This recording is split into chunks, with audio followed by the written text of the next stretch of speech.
So, Rick and Morty, a great show that's had some less than great recent seasons. Rick and Morty was once on the verge of becoming a cultural phenomenon. On the back of its absolutely rabid fanbase and heavy meme culture, the explosive growth and popularity the show experienced in its first two seasons seemingly put it on a trajectory to fast displace The Simpsons, Family Guy, and South Park as the king of animated sitcoms for the new generation. But while Rick and Morty has at least crossed the threshold from cult hit into mainstream recognition, the hype train has hit the brakes hard. Rick and Morty is unfortunately a very popular Adult Swim animated series created by Jim Rolling in the Deep and Daniel Hormones Pumping When I Have Sex with a Children's Story. Yeah, it's easy to point out how there are tons of people that think the series never declined in quality at all, and anyone who says it did is missing the point of the show. But here at the Just Stop channel, we try not to acknowledge people who choose to not critically look at their media and get on other people's asses I want for to make choosing it clear to do that I so. do not hate Rick and Morty.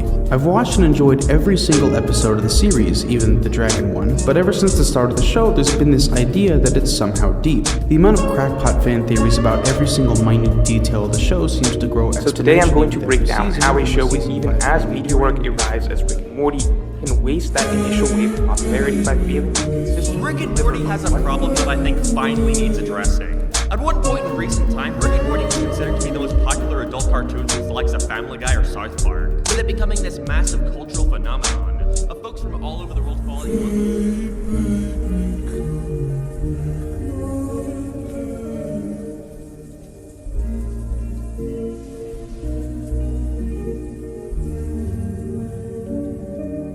It acts as probably the season's darkest moment, not only because the event has a long-lasting effect on Morty's mental state, changing his view on life in general and evolving his character as the season goes on, but Rick, during everything, has a look of pure boredom. How many times has he had to do this? What number of mistakes may have led Rick to do this kind of action so many times it becomes normal and mundane? There's a sort of horror element in what's left implied there, and I appreciate these kinds of episodes a lot since they show not only that Rick is a human who can make big mistakes, but also that Morty isn't always going to be unfazed by what goes on.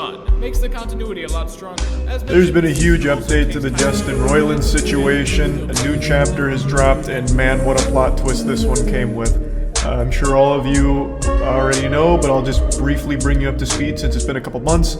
It recently came to light that Justin Roiland has been secretly battling domestic battery and false imprisonment charges from his ex-girlfriend. He says of her that an embittered ex trying to bypass due process and have me canceled. And I think that that's not an accurate portrayal of what happened. You know more because you know the girl you're saying. I do know, yeah, I do. I never did it before and I will never do it again, but I certainly wouldn't have been able to do it if I had any respect for women. On a fundamental level, I was thinking about them as different creatures. I was thinking about the ones that I liked as having some special role in my life. And I did it all by not thinking about it. So I just want to say, in addition to obviously being sorry, but that's really not the important thing, I want to say I did it by not thinking about it. And I got away with it by not thinking about it. And I don't blame Harmon and Roiland going for the cushy syndication deal, or even just trying to keep working on a show they like. But I can't help but wonder if the writing delays would still have happened if they weren't trying to resist the effects of continuity. Embracing change might have shortened the show's lifespan, but at least it would have retained that authenticity I used to love about it, a quality I dare say was instrumental in its success. Instead, we still have 50 episodes to go, and it feels like a long road. Because no matter how funny or inventive or sincere your ideas are, that won't matter in the slightest if you don't give your audience a solid reason why they should care.